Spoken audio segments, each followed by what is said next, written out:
Assalamualaikum warahmatullahi wabarakatuh. Hello everyone. Welcome to our presentation about nonverbal communication. Our group members are me, Nurlaili Mukaromah. My student number is A1M224107. And my partner is Selvira Indah Rahayu.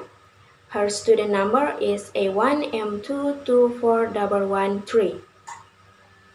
Communication is not only about the words we say, but also about the message we send without speaking.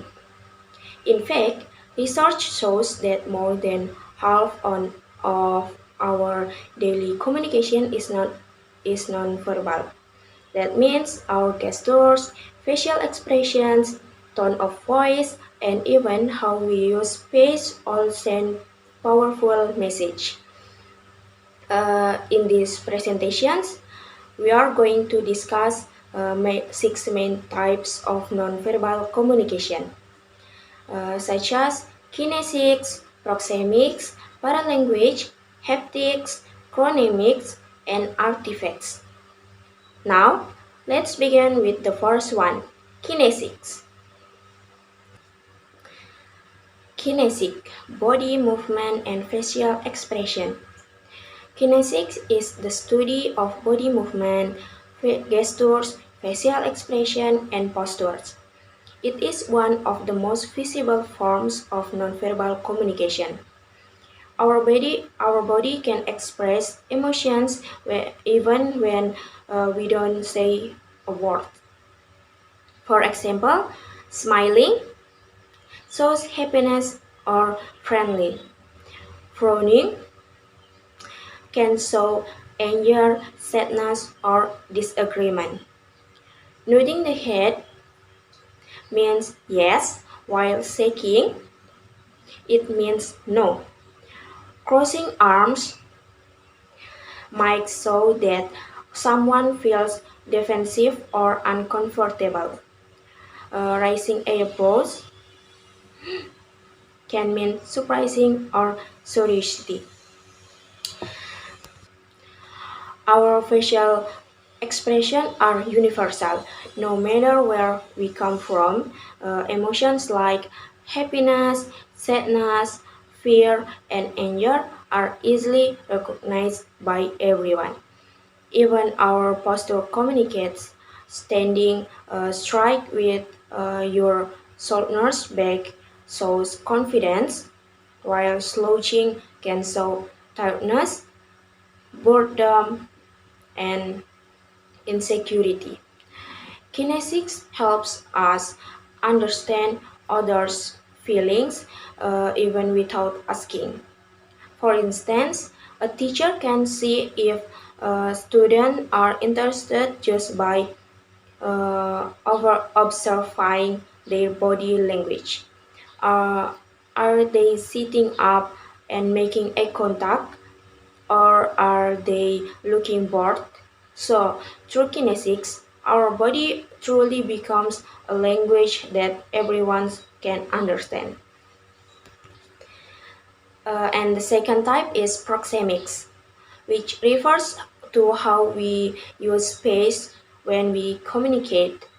The distance we keep from others can show the type of relationship we have, whether it's close, friendly, or formal. Uh, for example, intimate distance 0 to 45 centimeters for close relationships like family or a romantic partner. Personal distance 45 centimeters to 1.2 meters for close friends or people we trust. Social distance 1.2 to 3.6 meters for more formal situations like talking to a teacher or CO worker. Public distance more than 3.6 meters for public speaking or addressing a group.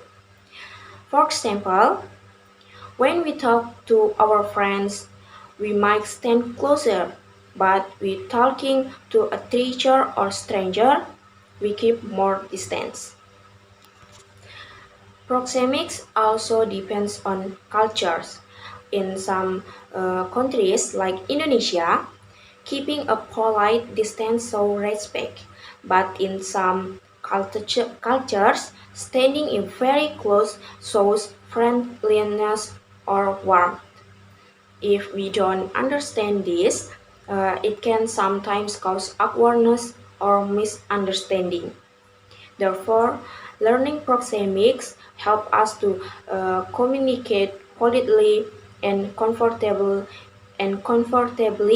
in different social or cultural situations. The third type is paralanguage. Paralanguage is the way we speak. Paralanguage are also known as vocalists. It doesn't focus on what we say, but how we say it. It includes tone, pitch, volume, speed, and pauses. For example, uh, saying "I'm fine" in a cheerful tone truly means you are okay. Saying the same word in a flat or said "I'm okay" may may means mm, you are upset. Speaking loudly can show excitement, confidence, or anger. Speaking softly can show politeness, shyness, or sadness. Uh, Even silence can be a part of paralanguage. Staying silent might show that you are thinking, disagreeing, or showing respect. Paralanguage helps us express emotion and attitudes more clearly. It gives life to our words, making them more meaningful and expressive. Uh, that's enough from me. Now, my partner will continue the presentation and explain the remaining three types of nonverbal communication: haptics, chronemics, and artifacts.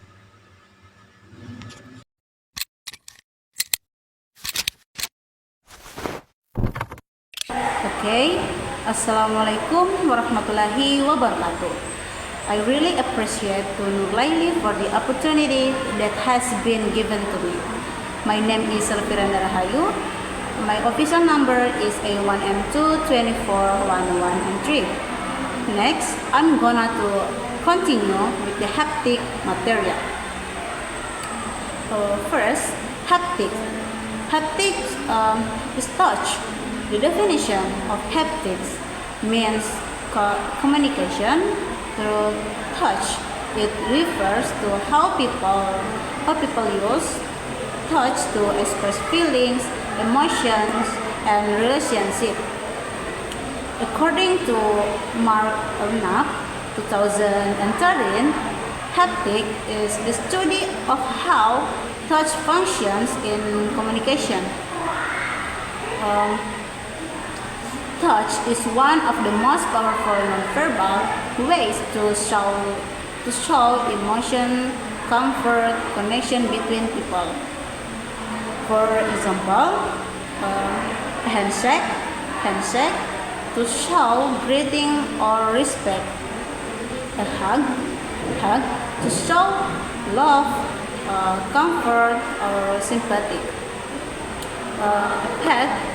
A pat on the back to show encouragement, or a pat on the back to show encouragement or appreciation. A high five to celebrate success or teamwork. A shoulder tap to get attention or show friendliness. A mother touching her baby gently to express affection and safety. A doctor, a gentle Gentle touch during treatment reassure the patient. Cultural differences. In some Western countries, touching is considered normal and friendly, but in Asian or Middle Eastern cultures, touch, especially between genders, can be considered inappropriate. Touch can comfort,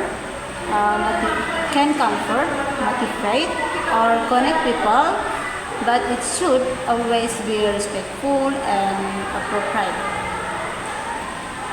The second is chronemic. Use of time. Chronemic is the study of how people use and value time in communication. It reflects respect, discipline, and cultural values. According to Edward T. Hale, 1959, chronemic is the study of how time affects communication. He introduced the concepts monochronic and polychronic cultures.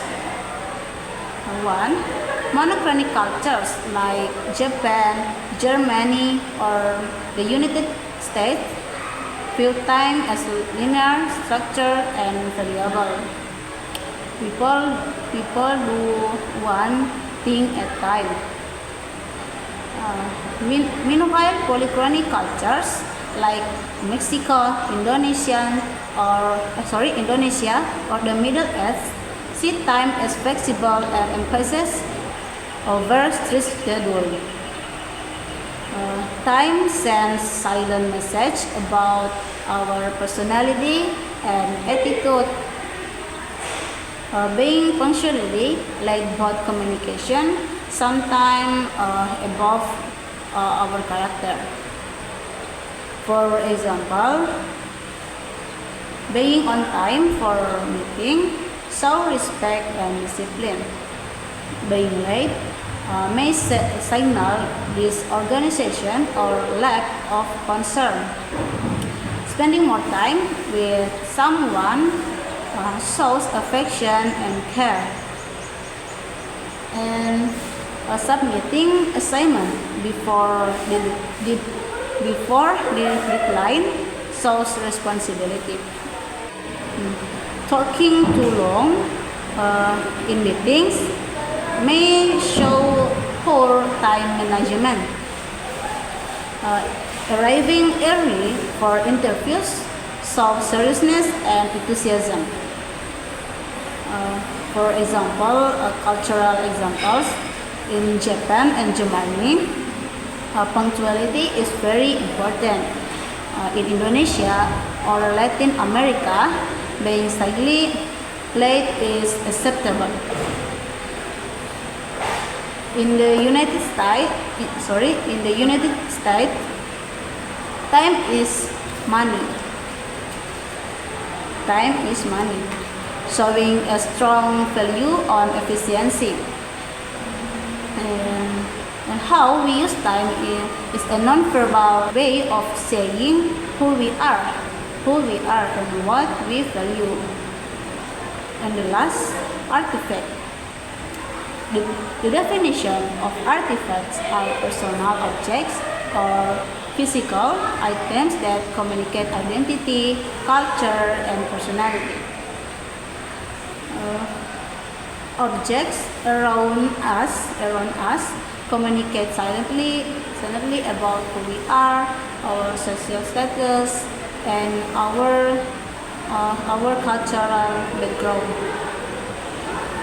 For example, in real situation, a wedding ring shows that someone married. A school uniform identifies a student. A national flag represents patriotism. Formal clothing formal clothing show professionalism. A briefcase signal business or authenticity. Yeah. Room decorations, and posters show interest and creativity. And gadget or luxury accessories may appropriate social status. So, artifacts may look simple, but they communicate deeply about our identity, values, and emotional state. To conclude, communication is not only about words, it's also about how we move, how we touch, how we use time, and what we wear. The 6 types of nonverbal communication are kinesics, body movement, and facial expression. Proxemics, use of space, paralanguage, tone, and voice. Haptics is touch, chronemics is use of time, and the last is artifact. Artifact is objects and personal items. So, understanding these 6 types help us to communicate better, show respect, and express ourselves more clearly. Okay, that's all our presentation. Thank you for listening. I'm saying wassalamualaikum warahmatullahi wabarakatuh.